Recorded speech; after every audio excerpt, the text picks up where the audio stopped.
اخلاقی معاشرتی دیوالیہ پن سے بھی بچا لیا ہے۔ نواز شریف کا جو عمران کے حوالے سے ان کا کہنا تھا نا کہ یہ اکیلے مجرم نہیں ہیں، تو وہ کہتے ہیں کہ جو لوگ ان کو لائے تھے ان کا بھی احتساب ہونا چاہیے۔ پھر وہ کہتے ہیں کہ عمران خان دوسروں کو چور ڈاکو کہنے والے خود چور ثابت ہوئے۔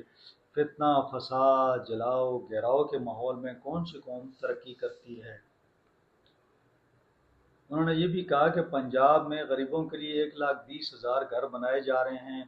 یہ البتہ میں کہتا ہوں کہ اگر واقعی 1,20,000 گھر ہیں اور یہ 1,20,000 گھرانوں کو مل جائیں گے تو میرے خیال میں کہ یہ ایک بڑا انقلابی قدم ہے، جو کہ انیشلی تو پنجاب میں پہلے بھی ہوا ہے۔ نواز شریف جب وزیر اعلیٰ پنجاب تھے تو انہوں نے پلاٹ بھی دیے تھے لوگوں کو، تیار گھر بھی کہا تھا دیں گے۔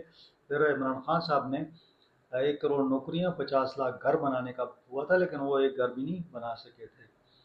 پنجاب میں غریب افراد کا علاج مفت ہوتا ہے، اسپتال نئے بن رہے ہیں، ہر ضلع میں گرین بسیں چل رہی ہیں، پنجاب میں امن و امان کی صورتحال پہلے سے بہت بہتر ہے۔ یہ جناب ان کا کہنا تھا، لیکن میں یہ بھی کہتا ہوں کہ ان کی بعض چیزوں سے اتفاق ہے کہ پنجاب میں کافی صفائی کے حوالے سے دیکھ لیں، یہ جو گھروں کے حوالے سے ہے، کچھ منصوبے بھی کافی سارے شروع کیے ہیں، لیکن جب وہ کہتے ہیں نا کہ کرپشن ختم ہو گئی ہے اور چوری ختم ہو گئی ہے، اس پر میرا اتفاق نہیں ہے۔ آج بھی پاکستان کے اندر جو ہے 5300 ارب روپے کی چوری ہو رہی ہے۔ IMF کی رپورٹ ہے، یہ میری رپورٹ نہیں ہے، اور حکومت کو یہ رپورٹ مل چکی ہے۔ اگر غلط تھی تو IMF کو یہ بات ہونی چاہیے تھی، کنٹیسٹ کرنا چاہیے تھا IMF کے ساتھ کہ بھئی آپ کی یہ رپورٹ غلط ہے۔ لیکن یہ بات ان کی ٹھیک ہے کہ یہ جو گالم گلوچ اور بدتمیزی کا کلچر ہے نا، یہ البتہ تحریک انصاف کے کھاتے میں جاتا ہے۔ مسلم لیگ نون کے ورکر جو ہیں وہ بھی اب کہتے ہیں نا اسی گنگا میں نہا رہے ہیں، وہ بھی سوشل میڈیا پر جو ہے نا وہ اسی طرح کمپینیں چلا رہے ہیں۔ بہرحال یہ نواز شریف کی جو انٹری ہے، میں سمجھتا ہوں کہ یہ اگر آپ دیکھ لیں تو تقریباً 2 سال بعد انہوں نے اس قسم کی بات چیت جو ہے کی ہے، ورنہ وہ خاموشی میں رہے، میڈیا سے بھی دور رہے، اپنے ورکروں سے بھی دور رہے۔ میٹنگز وہ کرتے تھے لیکن کوئی اس طرح کی کوریج نہیں تھی جو انہوں نے آج کی ہے۔ مریم نواز بھی ان کے ساتھ تھیں، انہوں نے اپنے کچھ منصوبوں کے بارے میں بتایا کہ جناب پنجاب میں کون سے بڑے منصوبے چل رہے ہیں۔ ساتھ ساتھ یہ تھا کہ نواز شریف صاحب چونکہ 2024 کے الیکشن میں بتایا، جو الزام لگتا ہے کہ جناب وہ بھی اپنی سیٹ ہار گئے تھے، تو بڑے دل برداشتہ تھے اور کافی پریشان تھے۔ میں نے اکثر لیگی رہنماؤں سے بات کی تو ان کا کہنا تھا کہ وہ کہہ رہے تھے کہ وہ یہ رزلٹ ایکسپیکٹ نہیں کر رہے تھے، یعنی ان کی ایکسپیکٹیشن تھی کہ ہم ٹھیک ٹھاک ووٹ لیں گے اور ہماری جو نشستیں ہیں ان کے اپنے خیال سے وہ تھا کہ ہم 130 140 نشستیں ہم خود لے جائیں گے بڑے آسانی سے، یہاں سنگل میجارٹی کے حوالے سے ہم لے جائیں گے، لیکن وہ نہ ہوا۔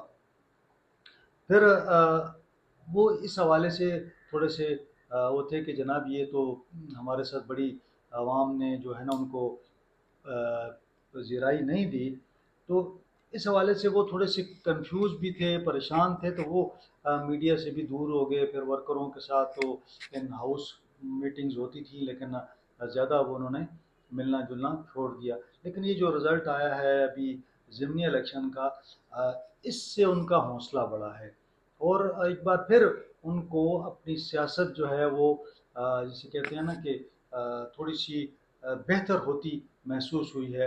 انہیں یہ اندازہ ہوا ہے کہ جی پنجاب ان کی گرپ میں ہے، اور یہ جو ہری پور کا ایک رزلٹ آیا ہے نا اس پر وہ بہت خوش ہیں۔ ان کا یہ بھی ہے کہ دیکھیں خیبر پختونخوا میں جہاں پہ ہمارا خیال تھا کہ ہماری پور کی جو سیٹ ہے وہ نہیں جیت سکیں گے، ہم وہ سیٹ بھی جیت گئے، تو میرا خیال میں کہ یہ ایک بڑا پازیٹیو جسچر ہے ان کے لیے کہ جی KP کے عوام نے بھی ان کے حق میں ووٹ دیا ہے۔ تو بہرحال یہ ایک سلسلہ ہے۔ اب دیکھنا یہ ہوگا کہ بعض لوگ اس پر بھی بات کرتے ہیں کہ نواز شریف جو ہے کیا وہ دوبارہ وزیر اعظم بن پائیں گے یا نہیں، یعنی مطلب 3 دفعہ کے وزیر اعظم تو چوتھی مرتبہ کیا وزیر اعظم بنیں گے؟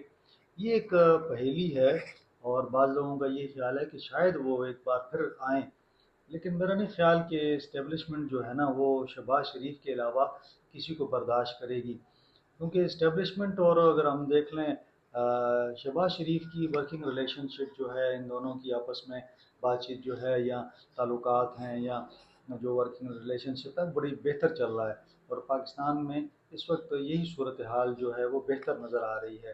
بہرحال مسائل بہت سے ہیں، دیکھنا یہ ہے کہ کیا صوبوں کے ساتھ مل کر کوئی بہتر لائحہ عمل بنایا جاتا ہے یا نہیں، یا اسی طرح وفاق اپنا اور صوبے اپنا اپنا جو ہے وہ جو ان کی مرضی ہے اس کے مطابق وہ حکومت کرتے ہیں۔ جو اختلافات ہیں وہ بھی سب کو نظر آ رہے ہیں، صوبوں کے درمیان، وفاق کے درمیان، پھر وفاق کے اندر جماعتیں بھی کافی ساری اتحاد میں ہیں۔ بہرحال دیکھنا یہ ہے کہ کیا رزلٹ آتے ہیں۔ آج کے لیے اتنا ہی، انشاءاللہ اگلے ولاگ میں آپ سے ملاقات ہوگی۔ اپنا خیال رکھیں، اپنے اہل خانہ کا خیال رکھیں، مجھے اجازت دیں، اللہ حافظ۔